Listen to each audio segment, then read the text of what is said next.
I recently spoke on the Senate floor about the important issue of free speech.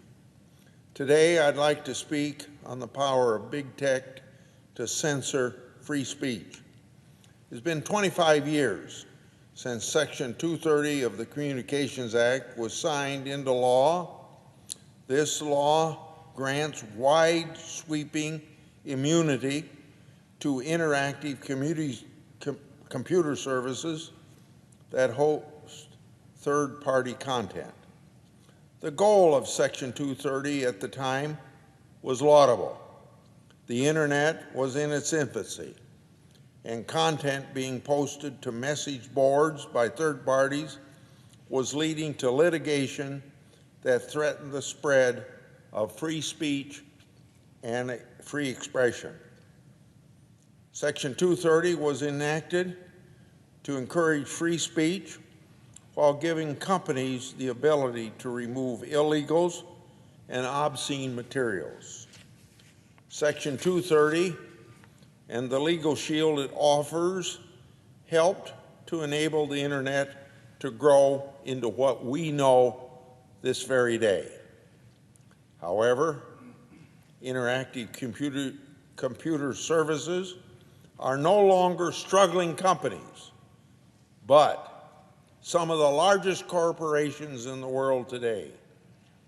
Would you believe when Section 230 was signed into law, the words Google, Facebook, Twitter, and YouTube did not even exist as words or companies? Today, they are giant, dominant tech companies.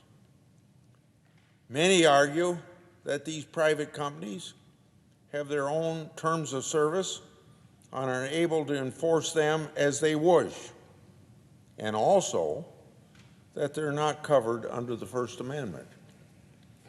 Yet these platforms are now the new public square, where it's important that all voices and viewpoints are able to be heard. With the immunities that these companies have and the importance of dialogue on their platforms, arguably, they're in effect state actors, and therefore, First Amendment protections should apply to user-generated content. The size and power of these companies also contributes to their ability to censor speech and undermine the First Amendment. Google controls 87% of search. Facebook has 2.8 billion monthly active users. 500 million tweets are sent on Twitter each day, and over 1 billion hours of videos are watched on YouTube every day. When a company has monopoly power, it no longer is constrained by normal market forces.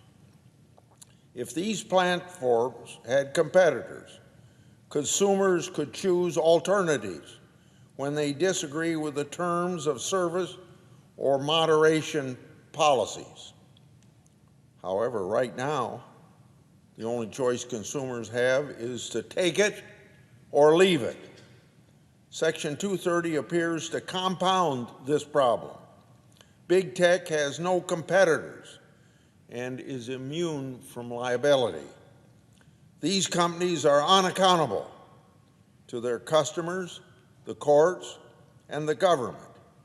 If not for their monopoly power and Section 230 immunity, these companies might not be involved in the actions and the censorship that we see today. These platforms are where people communicate online, and there are no real alternatives. This innovation has democratized our political system. I think that's good. Yet there are people who don't like that every person is able to get their views out, and they want to interfere with and censor those views. We cannot stand for this cancel culture and the interference with free speech. Entrepreneurs want to challenge these big tech companies. Unfortunately, the system is rigged against the little guy startup. These companies can remove their website from the internet, delete your app from your app store, and permanently ban you from their platforms. These companies can also remove competitors or those that they disagree with, largely with no recourse. Millions of small business owners use tech platforms to operate their business. It's been a big boost to our economy over the last 25 years. Many business owners have been censored, banned, and demonetized. This can be done without warning, no explanation whatsoever, and many times without any meaningful due process. So, our antitrust regulators need to take a harder look at the actions of big tech. I recently introduced legislation with Senator Klobuchar to increase resources, the FTC and the DOJ antitrust enforcement. This legislation would provide an immediate boost to these agencies' effective competition responsibilities. Right now, there are essentially 5 companies within just the United States that determine what can and cannot be viewed by the American public. It's becoming increasingly clear that these companies are more beholden to cancel culture and not to the free speech principles that this country was founded upon. And when I talk about what these agencies, the FTC and the DOJ, ought to be doing, I'm not excluding anything that this Congress ought to be doing beyond what these agencies have a responsibility to do.